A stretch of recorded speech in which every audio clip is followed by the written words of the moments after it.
Donc on va passer à la question numéro 5. J'en serai le rapporteur. Question à tiroir, puisqu'il s'agit d'évoquer les commissions municipales, certaines commissions municipales, avec désignation et composition dans certains cas. Donc, outre les commissions légales que nous avions évoquées lors du conseil municipal du 7 janvier dernier, avec également des commissions permanentes, la ville est représentée dans certains nombres de conseils d'administration et d'organismes divers. Donc, il convient, à l'occasion de ce conseil municipal, de procéder à la désignation des représentants correspondants. Alors, ces commissions qu'on va évoquer ce soir, je vous les donne rapidement, mais vous l'avez, je pense, dans les différentes notices qui ont été transmises. Donc, il y a la commission consultative des services publics locaux. Donc là, on va surtout parler de la composition et des modalités de constitution. Il y a aussi le comité technique, le comité d'hygiène, de sécurité et les conditions de travail, donc c'est le CHSCT. Il y aura aussi élection des membres de la commission communale des impôts directs, désignation des membres de la commission intercommunale des impôts directs, l'élection du membre du conseil d'administration du CCAS. Et puis on parlera aussi de la commission de contrôle, qui est en fait le nouveau nom que l'on donne à la commission de révision des listes électorales, changement de dénomination depuis le 1er janvier 2019. Et puis on évoquera deux autres conseils d'administration, celui de Manche Habitat et puis de l'association Préamis. Alors, concernant la première de ces commissions, donc commission consultative des services publics locaux, donc c'est la fameuse CCSPL. Donc tout ça est régi bien évidemment par le CGCT et c'est une création obligatoire de commissions consultatives des services publics locaux pour les régions, les départements, les communes de plus de 10 000 habitants et les établissements publics de coopération intercommunale de plus de 50 000 habitants et les syndicats mixtes comprenant au moins une commune de plus de 10 000 habitants. Donc cette CCSPL est composée comme suit, donc du président de l'organe délibérant ou de son représentant, des membres de l'assemblée délibérante ou de l'organe délibérant désignés selon le principe de la représentation proportionnelle, des représentants d'associations locales nommés par l'assemblée délibérante ou l'organe délibérant, et en fonction de l'ordre du jour, sur proposition du président, avec voix consultative, toute personne dont l'audition paraît utile à la commission. Donc la majorité des membres de la commission peut demander l'inscription à l'ordre du jour de toute proposition relative à l'amélioration des services publics locaux.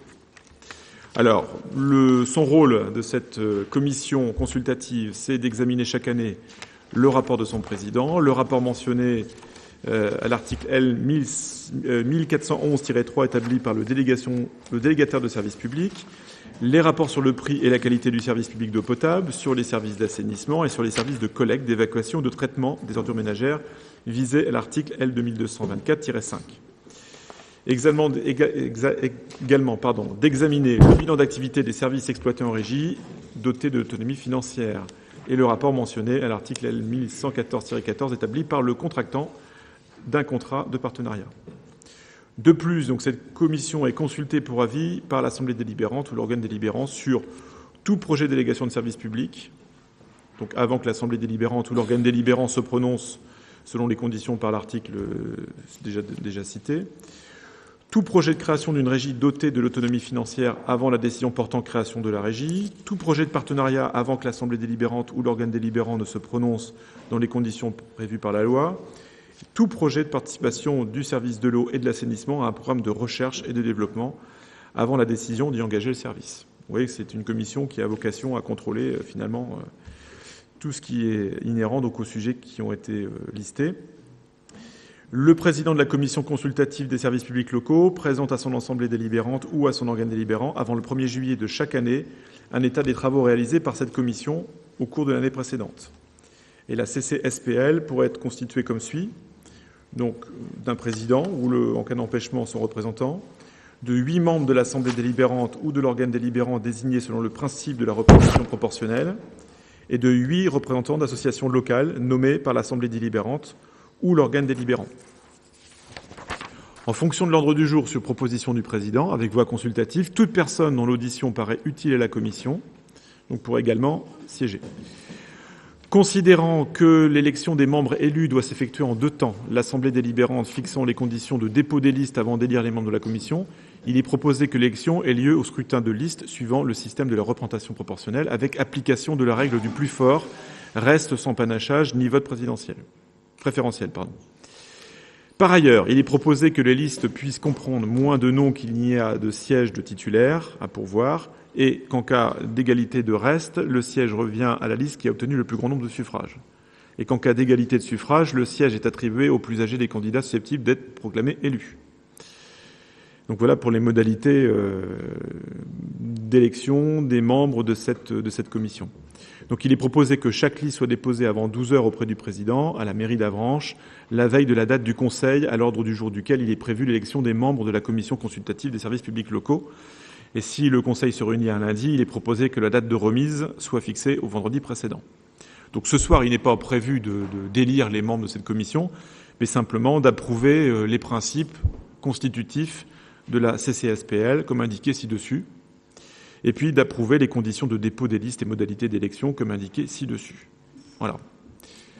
Donc vous avez compris que c'est une commission nouvelle pour notre collectivité, puisque ni Saint-Martin ni Avranches n'avaient de CCSPL par le passé, et que nous allons apprendre au cours de l'année qui vient à l'utiliser et à travailler avec des représentants non élus qui seront membres d'associations qui œuvrent dans les champs qui ont été listés. Est-ce que vous avez des questions auxquelles on pourrait essayer de répondre concernant la création de cette nouvelle commission obligatoire du fait de notre appartenance à cette strate des villes de plus de 10 000 habitants? Pas de questions? Donc l'idée, c'est de pouvoir, lors du prochain conseil municipal, donc celui du mois de février, pouvoir procéder à l'élection des membres élus. Des questions? Pas de questions? On y va pour le vote? Bien, y a-t-il des votes contre? Ah, Madame Leroy, si, allez-y. Oui, juste une question par rapport au principe de la représentation proportionnelle. Ça veut dire que notre groupe pourrait avoir combien de membres, puisque apparemment nous sommes toujours dans un groupe d'opposition, malgré que l'on soit une commune nouvelle. Donc je voudrais savoir exactement ce qu'il y a sous ces termes. Le nombre de membres, donc il a été fixé, 8 membres de l'Assemblée délibérante ou de l'organe délibérant. Moi, je serais favorable à ce que vous ayez une place dans cette commission. 8 membres, si on divise 48 par 8, je pense qu'on... Ça fait 6. Oui, je pense que c'est bien. Écoutez, on en parlera calmement, Madame Leroy, il n'y a pas de problème pour que vous soyez représentés.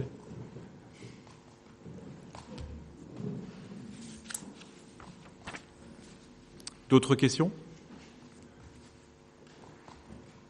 Pas d'autres questions, donc je passe au vote. Y a-t-il des votes contre? Des abstentions peut-être? Bien, donc à l'unanimité, on adopte les principes de création et d'installation future des membres de cette commission. Alors, sur le comité technique, j'aurais pu laisser Émilie Capel rapporter.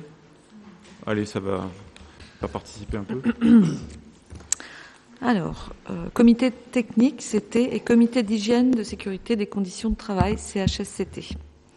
Vu la loi 84-53 du 26 janvier 1984 portant dispositions statutaires relatives à la fonction publique territoriale et notamment ses articles 32, 33 et 33-1, vu la loi 2010-751 du 5 juillet 2010 relative à la rénovation du dialogue social et comportant diverses dispositions relatives à la fonction publique, vu le décret 85-643 du 26 juin 1985 relatif au centre de gestion institué par la loi 84-53 du 26 janvier 1984 modifié portant dispositions statutaires relatives à la fonction publique territoriale, vu le décret 85-565 du 30 mai 1985 relatif au comité technique des collectivités territoriales et de leurs établissements publics, et notamment ses articles 1, 2, 4, 8 et 26.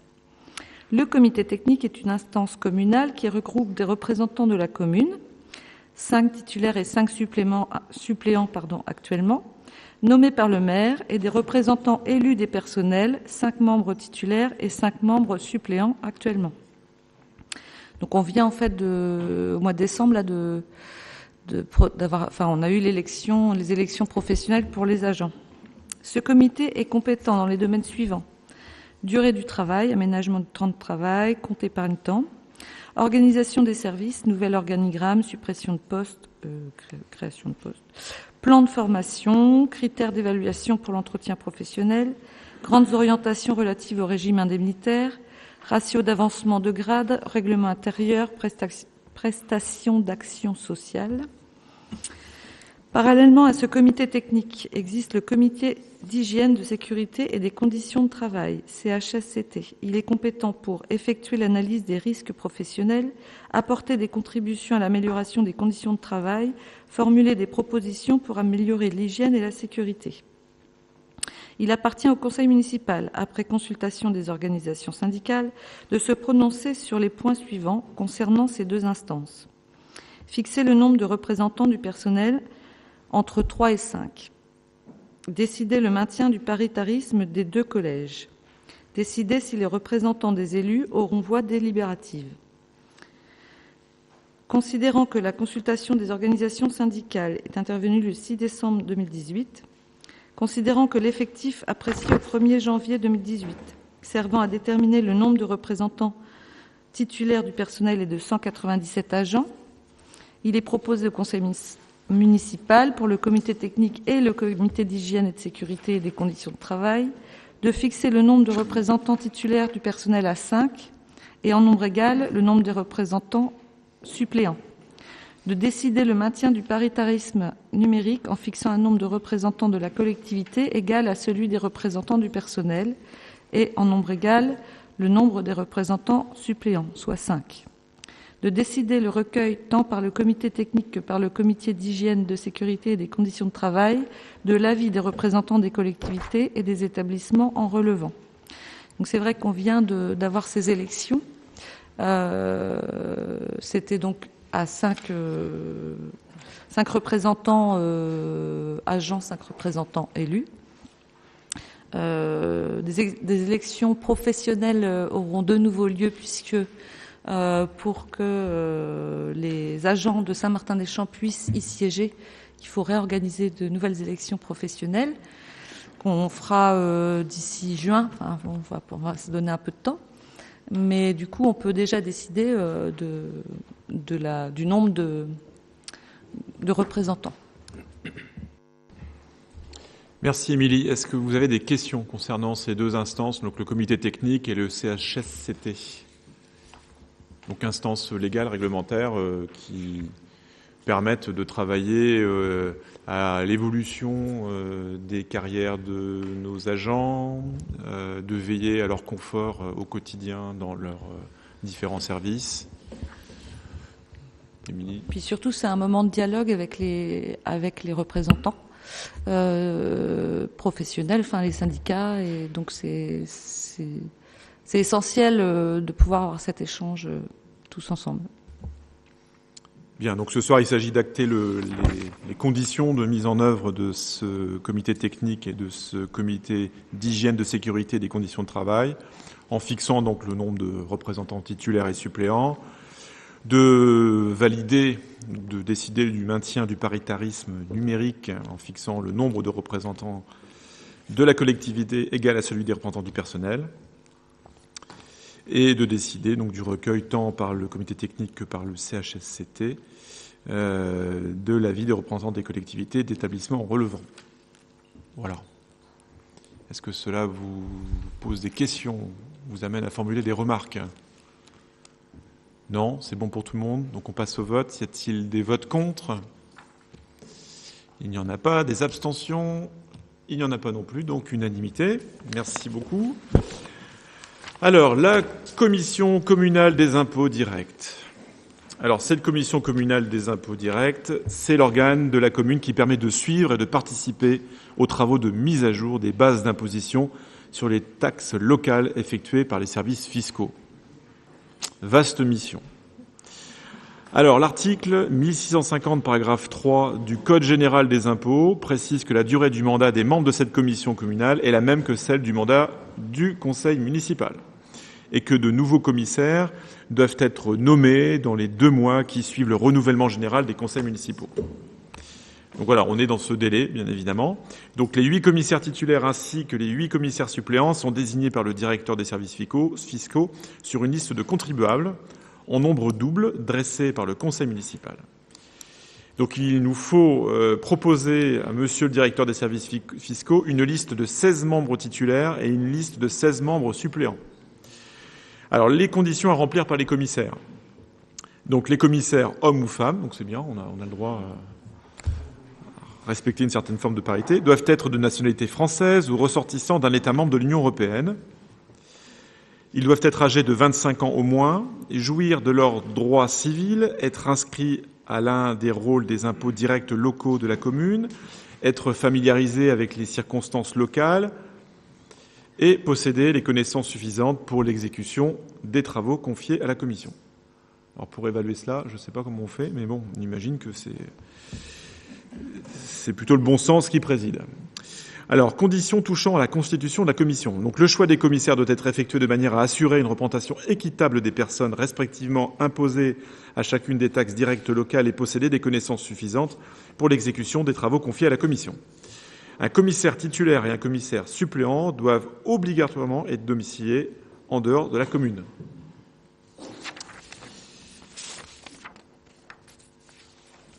Voilà les conditions qui sont imposées d'un point de vue réglementaire à notre commune. Donc, une proposition va vous être faite. En fait, on va reprendre l'existant, mais en incluant des élus de notre commune nouvelle, donc commune déléguée de Saint-Martin-des-Champs. Donc, les titulaires pourraient être Jacques Lucas, Bertrand Claveau, Roland Carreau, Philippe Collet, René Leroy. Donc ça, c'est pour les personnes qui sont non élues. Jean-Claude Hermeneux, Arnaud Paquin, Caroline Trutin, donc, qui habite au Val-Saint-Père, Nadia Marquet, Pierre Gontier, Jean Hardy, Michel Guezet, Guy Delaporte, Jean-Claude Lenné, Jocelyne Brault et Béatrice Le Charpentier. Pour les suppléants, nous aurions Monsieur Philippe Méril, Paul Hay, Monique Belloir, Thierry Eudes de la commune de Vins, Claire Lavieille, Philippe Loton, Josiane Restou, Blanche Masson, Cléo Lacotte, Christian Pigeon, Daniel Abécassis, Marion Angot, Jean-Claude Desvaux, Marie-Christine Théot, Jean-Luc Le Servoisier et Yves Lemoigne. Voilà, c'est une proposition qui est faite sur la base de la commission qui existait avant la création de notre commune nouvelle. Donc, bien évidemment, la liste est modifiable, amendable. Est-ce qu'il y a des suggestions, des propositions de modification ?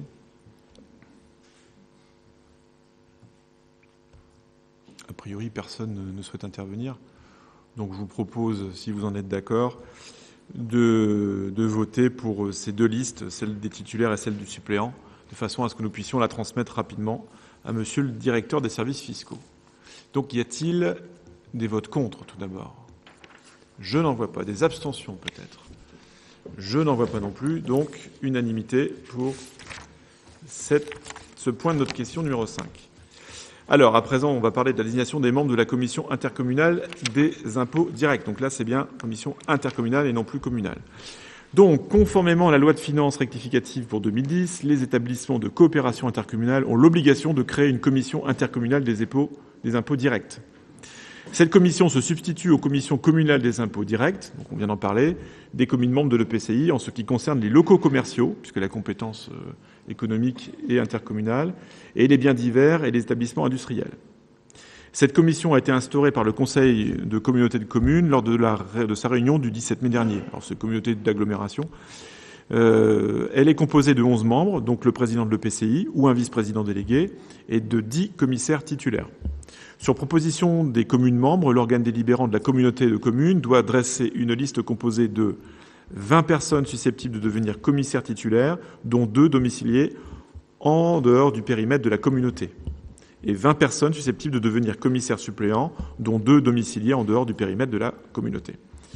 C'est à partir de ces propositions que le directeur départemental des finances publiques désignera les 10 commissaires titulaires et les 10 commissaires suppléants qui composent cette CIID.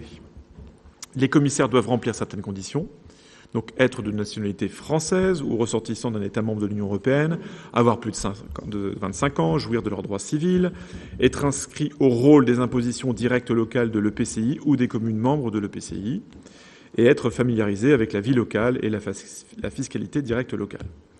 Donc, de la même façon que pour la question précédente, il est proposé au conseil municipal de reconduire les 3 membres titulaires désignés en 2014, ainsi que les 3 membres suppléants qui pourraient être membres de cette commission.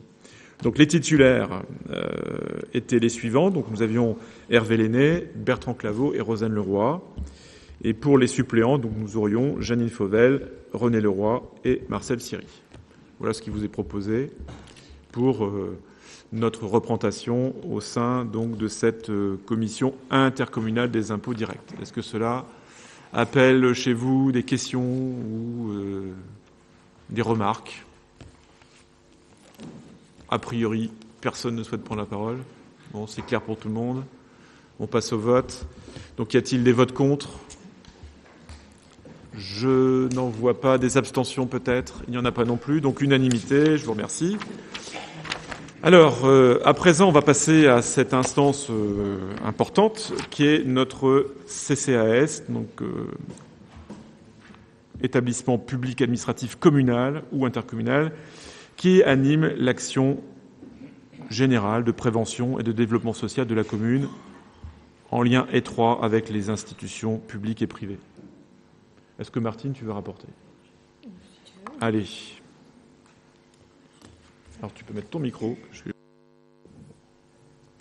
Donc, le CCAS est un établissement public administratif, communal ou intercommunal, qui anime l'action générale de prévention et de développement social de la commune. Même si les liens avec la commune ou le regroupement de rattachement sont très étroits, le CCAS a une personnalité juridique distincte, c'est-à-dire un budget, des biens et un personnel propre. Son régime juridique relève du droit public. Il peut également agir en justice en son nom propre.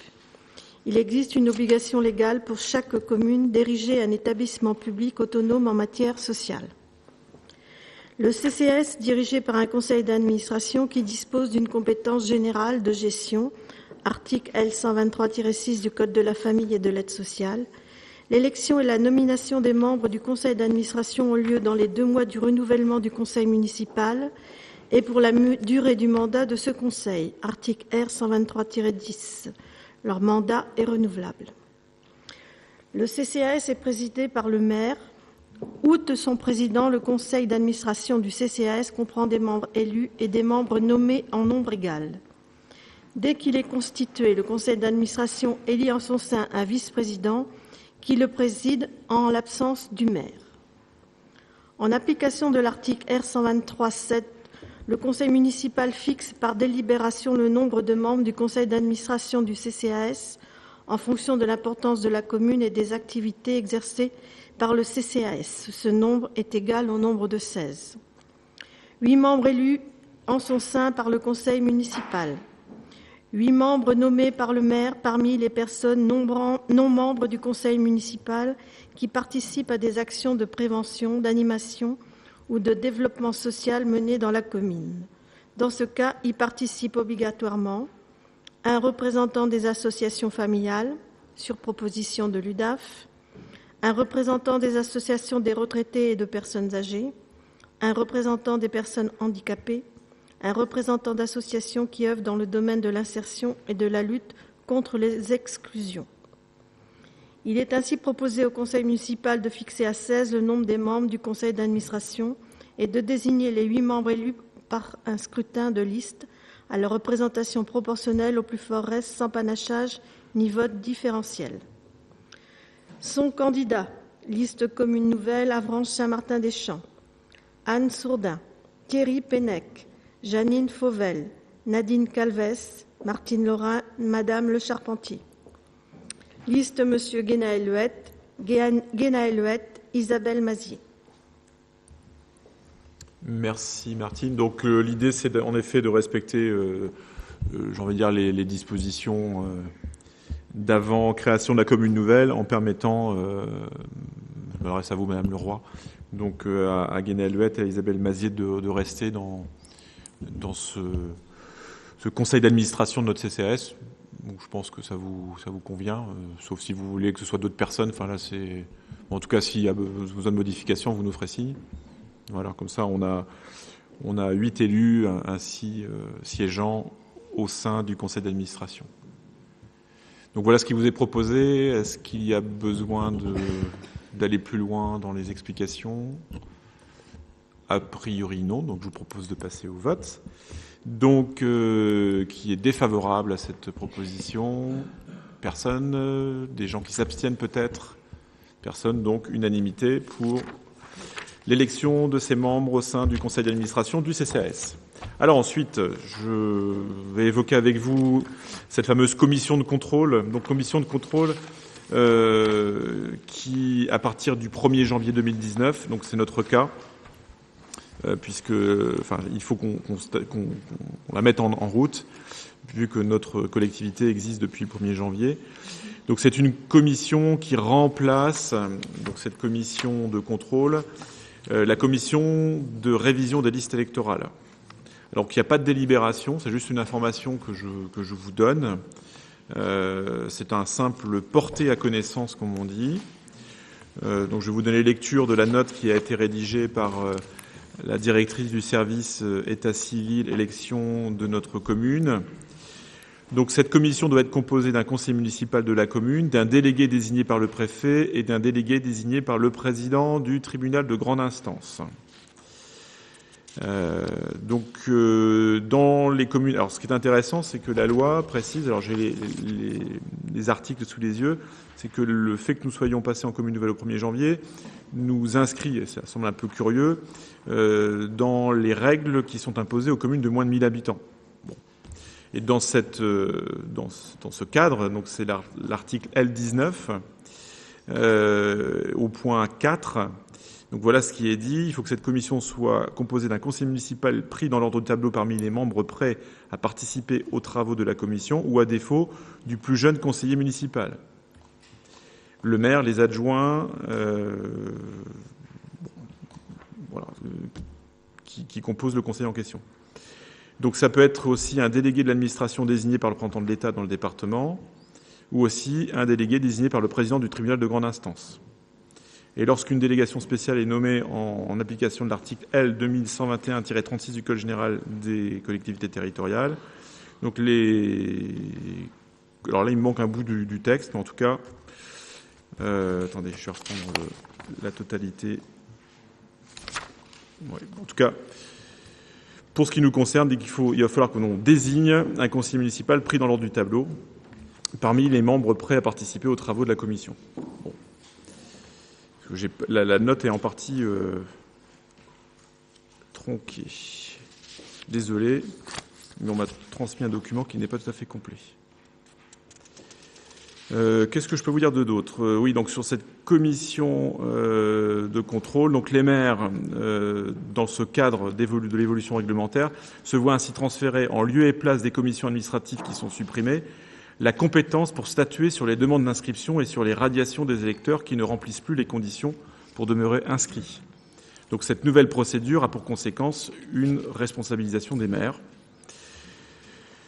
La commission de contrôle sera chargée notamment d'opérer un contrôle des décisions prises par le maire s'agissant des demandes d'inscription et de radiation, d'examiner les recours administratifs formés par les électeurs contre les décisions de refus d'inscription ou de radiation du maire, et de contrôler la régularité de la liste électorale avant chaque scrutin ou en l'absence de scrutin une fois par an.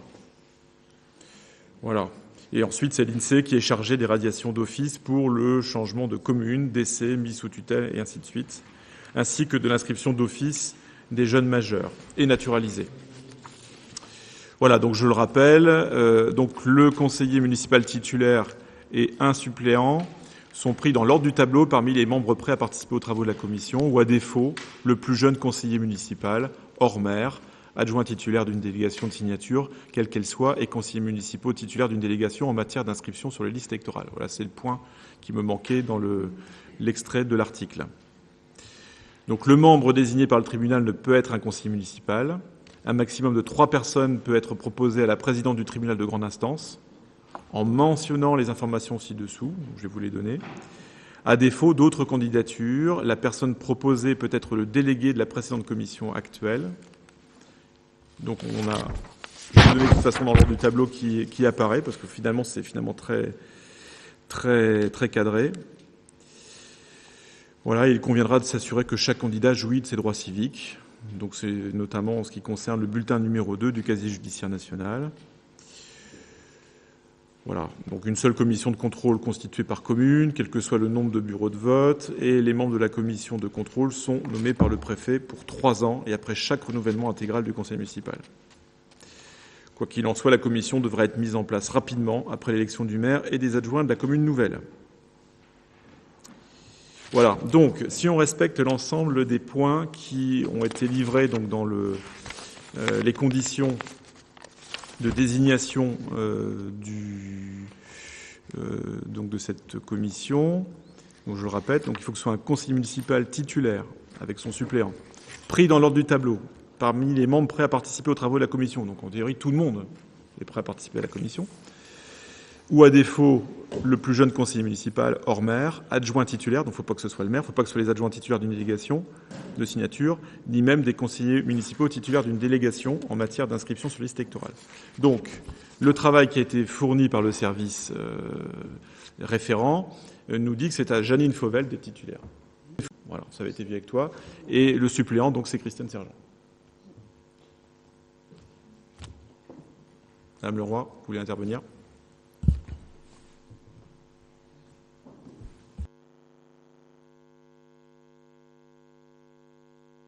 Non, parce que c'est un simple porté à connaissance.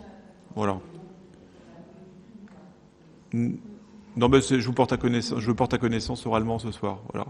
C'est le service qui m'a transmis la note ce soir pour que je vous informe de cette décision, sachant que la décision finalement elle relève tout simplement d'une règle qui nous est imposée.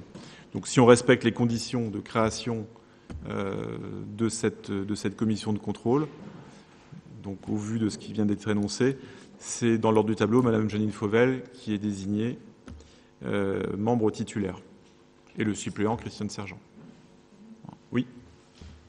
Juste, effectivement, on n'a pas le document parce que c'est aussi des choses qui sont en train de se transformer, tout ce qui est révision des listes électorales actuellement. Donc, même le service essaye d'avoir le maximum d'informations avant de nous les fournir, mais il y a des choses qui bougent beaucoup par rapport à ces listes électorales. Pour avoir participé, moi, depuis le début, depuis notre élection, aux commissions qui avaient lieu avant, les personnes, en tout cas, nommées par le tribunal et j'oublie... les autres personnes nommées, on les a aussi consultées pour savoir si elles qui souhaitait continuer. Effectivement, ça va beaucoup alléger leurs tâches puisque on avait pour habitude de se retrouver au moins, c'était très régulier et là, ce sera une fois par an. Donc c'est vrai que tout bouge et je pense que Madame Delat a essayé d'apporter une note informative rapidement en essayant de concentrer tous les éléments et je pense que c'est pour ça qu'on n'a pas le document écrit.